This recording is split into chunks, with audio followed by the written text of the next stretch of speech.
जीना सिखाती है,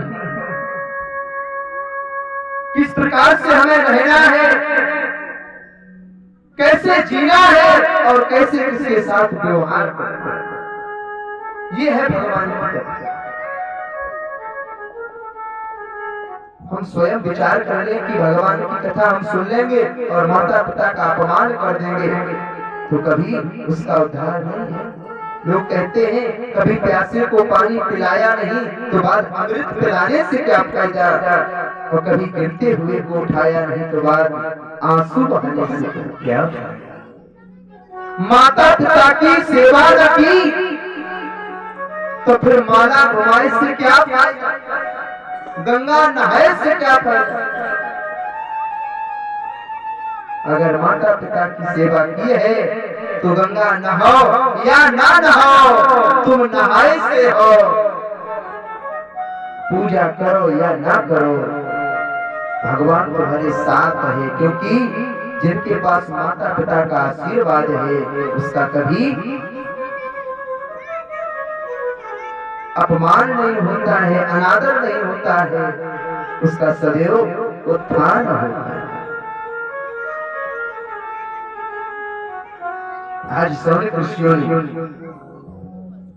भागवत के बारे में जब ज्ञान दिया तो पुनः प्रश्न कर दिया, महाराज कलमलहारी संसार को पवित्र करने वाली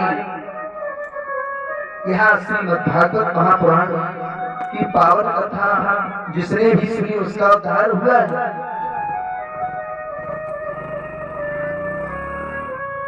कहते हाँ हाँ, हम तुम्हें वह चरित्र सुनाते हैं जिसे पुरुष ही नहीं एक प्रेत योनि ने भी जिसे सुनी उसका भी उद्धार हो। महाराज वो कथा कैसी तो बता रहे हैं कि तुंगभद्रा तटे पूर्वं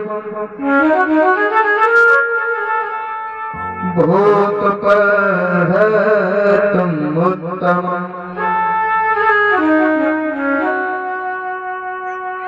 यत्र वर्णा स्वधर्मेण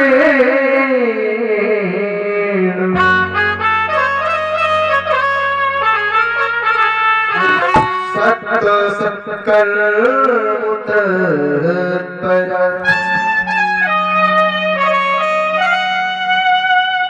तुंगभद्रा नदी के पावन तट पर एक बड़ा ही प्यारा नगर है।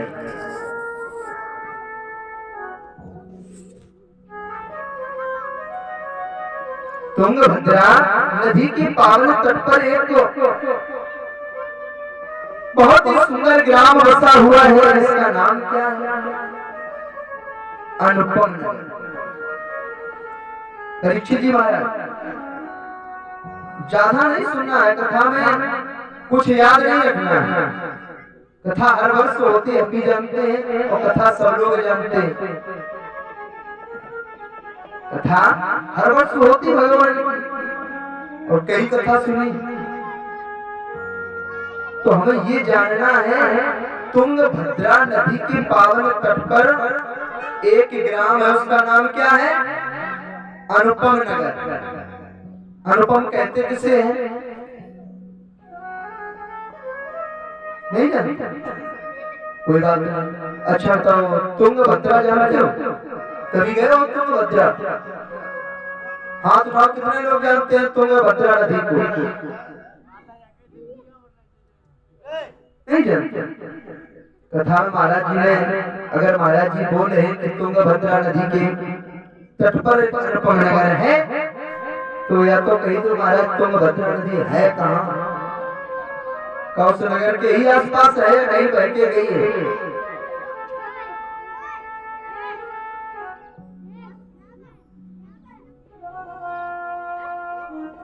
तुंग माने हिंदी के व्याख्यान सभी लोग जानते, तुंग का मतलब जानते हैं? नहीं जानते? अच्छा, इंग्लिश में लंबे को क्या कहते हैं? अंग्रेजी भी पढ़े हैं।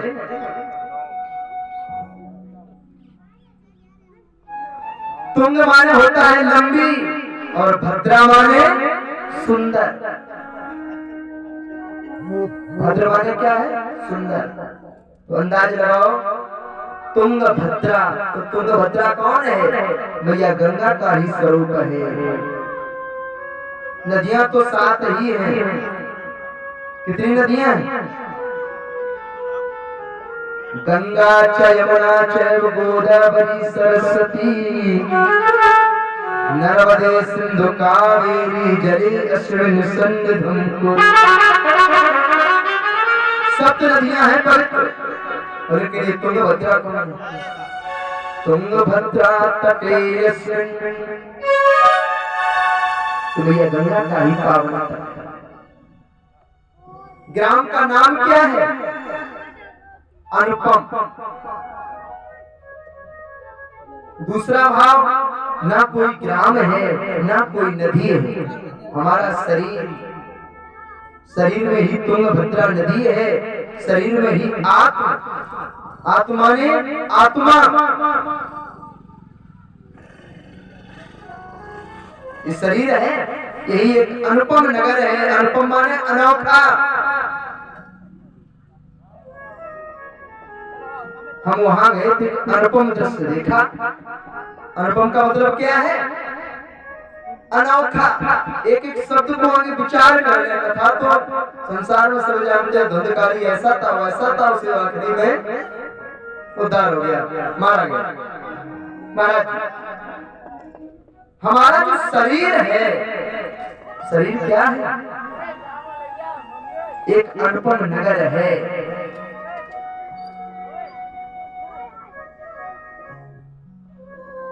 कैसा है? अनुपम है। और इसमें निवास कौन कर रहा है? तो बताया गया सभी वर्णों के, ब्राह्मण क्षत्रिय वैश्य शूद्र सभी लोग हैं उस ग्राम में, सब धर्मज्ञ। जब यहाँ ये कह दिया सभी वर्ण के पुरुष रहते हैं, महापुरुष, ऋषि जी विचार करने लगे हमारे शरीर में तो एक ही वर्ण है, हम ठाकुर है तो ठाकुर ही ना, इस शरीर में भी सारे वर्ण हैं। जानना चाहोगे? ये जो वेद का श्लोक है वो कहते हैं ब्राह्मणोस मुखमासी पाहुराजन्याकृता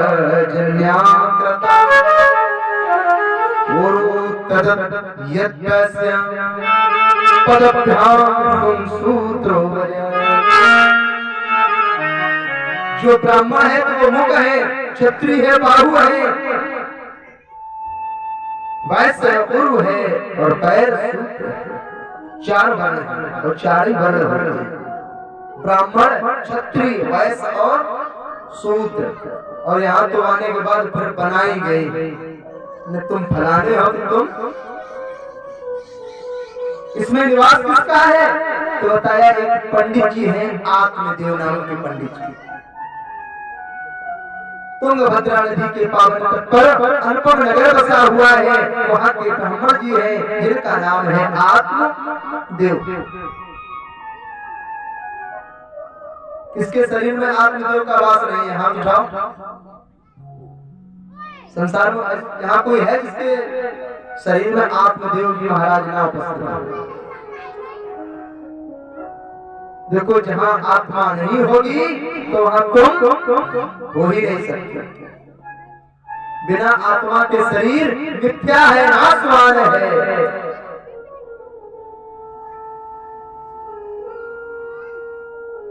लेकिन पंडित जी तो सही है, लेकिन घर में पंडितैनी है।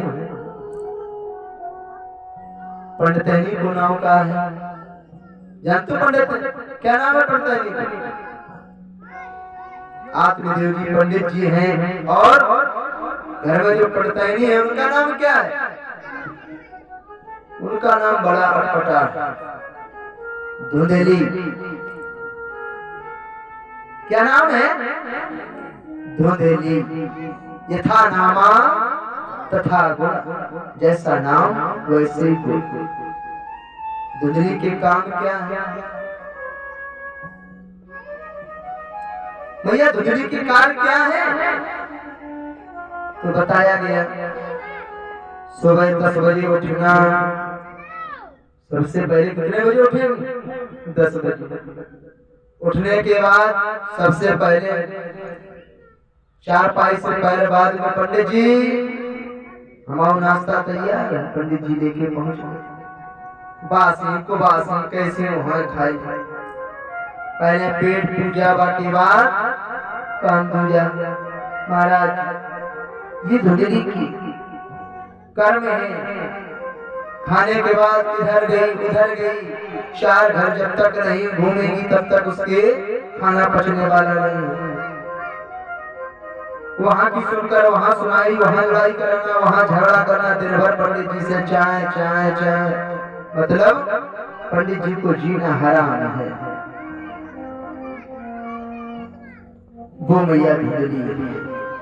अब अंदाज आप लोग लगा लियो, तुम्हारे गांव में कोई हो मैया जिनके ऐसे काम हो तो जान लियो जी ये पंडित जी की पत्नी है धुंधली मैया। क्या कहते हैं कि बाघरे के फूटे भाग, बाघरे के फूटे भाग की धुंधली मैया जिस घर में भाग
झूठे हैं। पंडित जी भी क्या भोज आए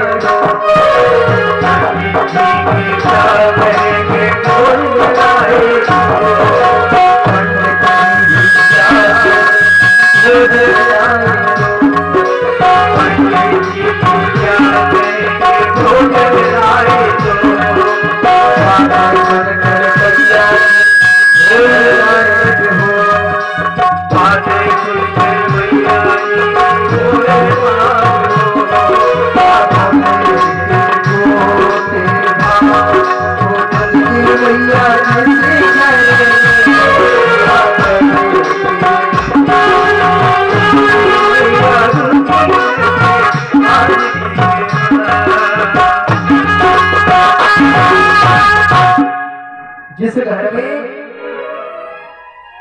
इस प्रकार की नारी है उस घर के भाग मानो फूट गए। पंडित जी विवश हैं। अब विवश क्यों हैं? एक नई बात बताएं। जिस समय सृष्टि की रचना हुई तो ब्रह्मा जी ने कहा जितने भी पुरुष और स्त्रियां हैं लगा महाराज कि सभी लोग कल सुबह हाजिरी लगाने आना कि सभी को अक्ल बांटी जाएगी। क्या बांटी जाएगी? अक्ल।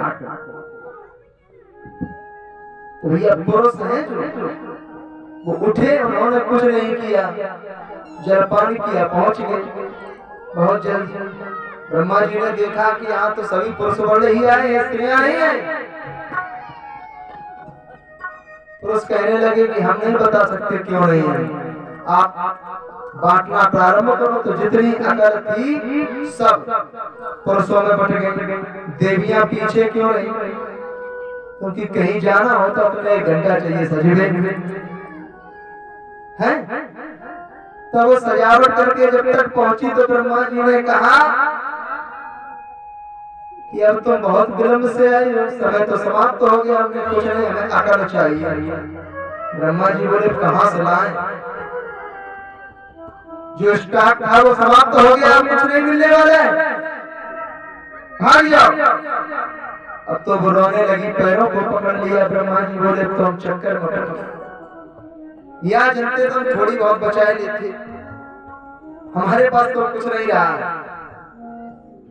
स्त्रियां ने कही देखो पुरुष के पास ताकत भी है, अकल भी है, फिर मेरा क्या होगा? एक तो बिना अकल के हम अबला नारी, हमारा उद्धार नहीं होगा। ब्रह्मा जी ने किया कि तुम चिंता ना करो, तुम्हें हम वरदान दे रहे हैं। तो ब्रह्मा जी ने स्त्रियों को वरदान दे दिया। वरदान क्या दे दिया कि तुम जब रोगी तो तुम्हारा जो भरतार होगा तो उसकी मंद बुद्धि हो जाएगी, उसकी अकल फिर काम नहीं करेगी। उन्हें अच्छा हाँ, जब भी तुम्हें कोई काम बनवाना हो तो पहले तो हंस के काम बनवाओ, क्योंकि हंसना भी और रोना भी, अगर हंसोगी तो भी तुम्हारे भरतार की बुद्धि काम नहीं करेगी, और रोगी तब भी तुम्हारे भरतार की बुद्धि काम नहीं, विजय तुम्हारी होगी। तुम्हें कोई भी काम कराना है पहले हंस के, जब हंस के ना बने तो फौरन को भवन में पहुंच जाओ, रोए कहें। जब बहुत से ना बने तो मैं संज्ञा कही ऊपर पति बनी रखी खाई, तुम्हारा काम चित्त है। वही हाल है, पुरुषों के पास सब है लेकिन स्त्रियों के सामने सब निर्मल है। पंडित जी विवश है, बिजली भैया प्रबल है, जबकि वेदांत कहते हैं यत्र नारी यत्र पूजन्ते रमन्ते तत्र देवता, जहां नारियों की पूजा होती है वहां देवता निवास करते हैं। भगवान की कृपा से ब्राह्मण के कोई पुत्र भी नहीं है, पुत्र का कोई आंगन में विहार करने वाला कोई नहीं है। पंडित जी बहुत दुखी हैं और सोचते हैं कि हमारे पास तो हमारे अग्नि दान देने वाला भी कोई नहीं, क्या करें? संसार में अगर पुत्र नहीं है तो लोग कहते हैं विपरीतता है। हमारा उद्धार कैसे होगा?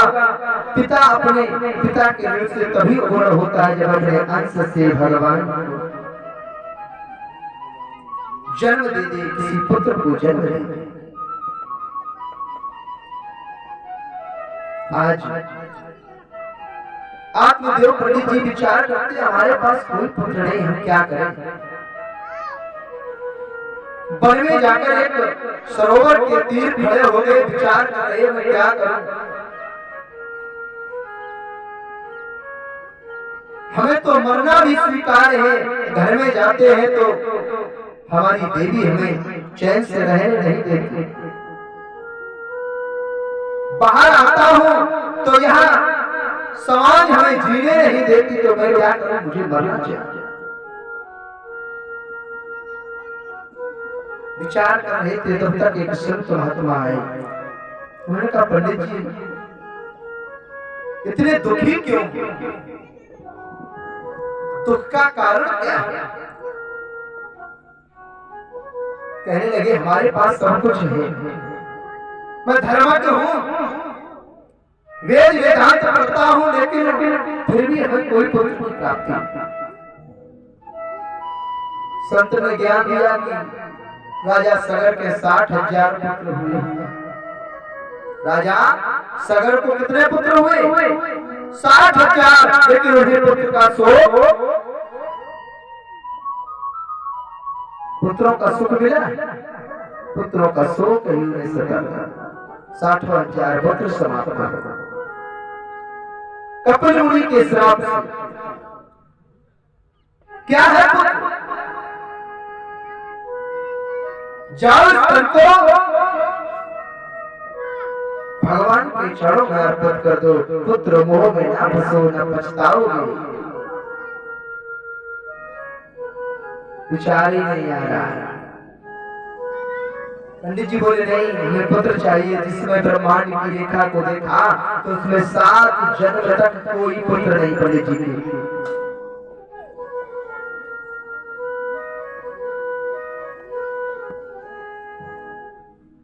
पंडित जी कहते हैं हमें एक पुत्र की प्राप्ति कराओ, क्योंकि मेरा शरीर, मेरा जीना धिक है। राजा वही अच्छा लगता है जिसके पास प्रजा है, धर्म राज्य है।